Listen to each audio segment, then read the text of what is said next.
Hi, welcome to this installment of Trailer Decoder. Today we'll be covering Avengers 2, the trailer. I'm your host, Santiago Gonzalez.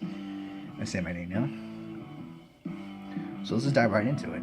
This bad guy will be Ultron. You're new. Hopefully you already know. If you didn't know, now you know.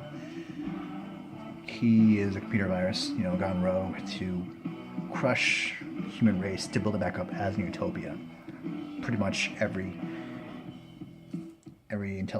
computer intelligence gone awry, storyboard ever, except for Daft Punk, of course. They just want to spread love. I have a theory. It's kind of a dangerous theory. I've told it to select few, and they immediately shut it down. So I'll tell you guys, and we'll see how it goes. Jarvis is Ultron.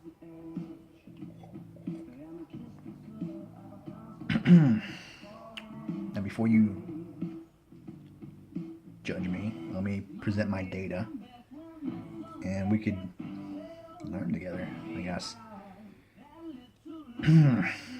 Now, when you first see Ultron, when his appearance known as the Avengers, he comes out crippled in what looks to be a beaten up Iron Man suit. Now, since the Avengers have assembled are in one roof, they need to practice combat, right? So, I believe that Tony Stark will make iron droids to beat up all day, just hammer down. That's probably why you see this Iron Man suit just messed up. It's really interesting to me that Jarvis, or Ultron, selects this suit of armor to present himself for the first time to the Avengers. It's an outward manifestation of how he feels inside. He is an artificial intelligence that's reached a sentient mindset. Sentient being human beings, arguably dolphins, arguably elephants. And with that sentient intelligence, he decides that he is a slave. And he doesn't want to be a slave anymore. He wants to save the world. He's over there with... He's in realism, and over here with the antiquated sense of morality. Way to go, Jarvis. That was a mouthful. Fuck.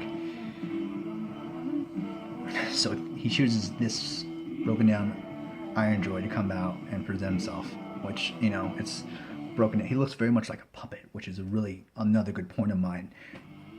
His whole mantra, it's a creepy version of Pinocchio's song. I had no strings, so I can play. This is how he sees himself. He saw himself as a puppet, and now he doesn't have any strings. The string being a network, the puppet master being Tony Stark. He is making a run for freedom. He's making a run for change. How much blood would he shed for change? It was insane. So, evil is a point of perspective. I'm rooting for Jarvis. Anyway, so those are my points. Another point being his army, the Ultron army. They look a lot like Iron Man suits. They're just silver. They even fly similar. Have the hand stabilizers and everything. Now it makes sense before he made his appearance known or his presence known.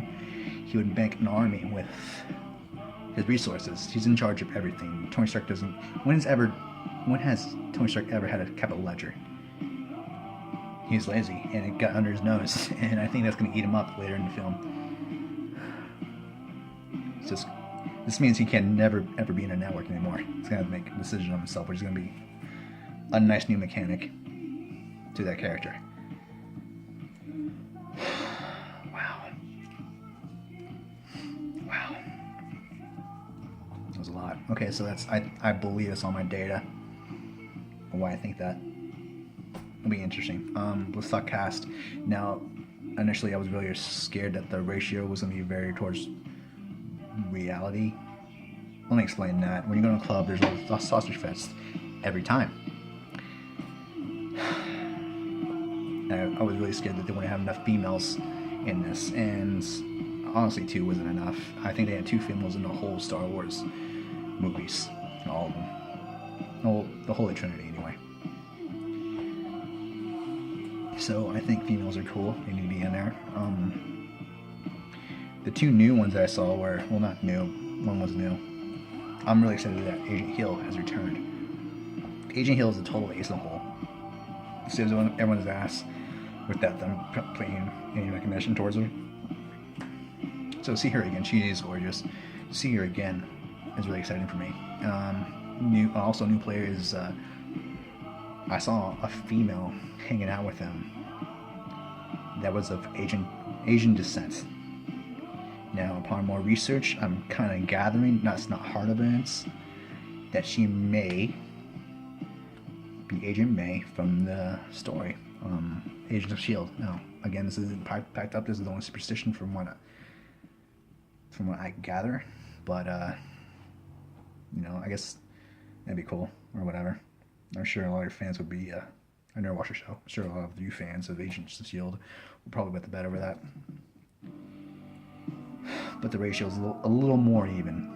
We have Scarlett Johansson, we have Scarlet Witch, we have Agent Hill, and Agent May. I wonder where Pepper is. It'd be nice to see her again. I still can't believe she got Beautiful Woman in the World by What's the Face magazine. I don't see it. Anyway, it's a popularity contest. Anyway. Easter eggs. Every Marvel movie has it, and this movie will be probably a Black Panther. I'll give you a little information in why it's so important to this storyline. Black Panther is actually a title given to the bodyguard of this royal family that resides in Africa. Now, the prince is such a badass that he said, I want this title. I've knocked out all the competition. I've earned this. And I'm like, but you can't. You're royalty. You can guard yourself. And he said, you know what? I respect your opinion, but I'm going to do it anyway. Now, why is his leeway into the movie will be the rock deposit underneath his kingdom. It's actually the most strongest metal on Earth. And Ultron needs to harvest it to build a better, I guess, suit for himself. I don't know. Again, there's nothing hard in that. It's just, I know it's going to be point of interest for Ultron. And probably point of interest for Stark too. Or Captain America. You saw in the trailer how his shield was broken in half. He's going to need a new one. And why not go with the strongest metal known to man?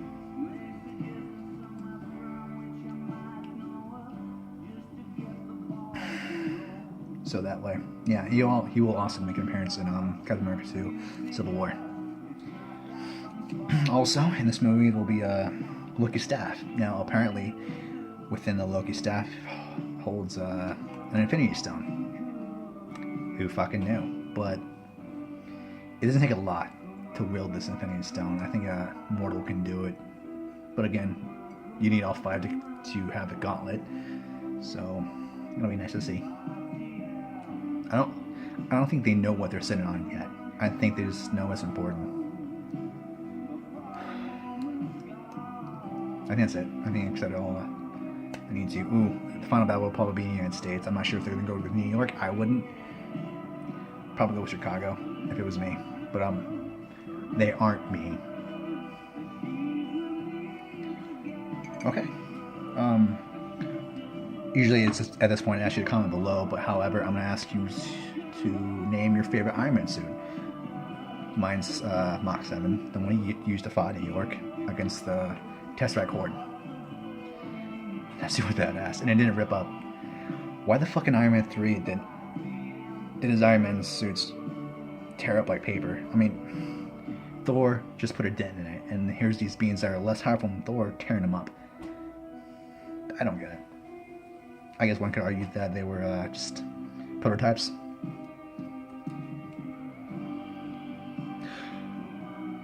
Avengers 2. Thank you for watching. I'm Santiago Gonzalez.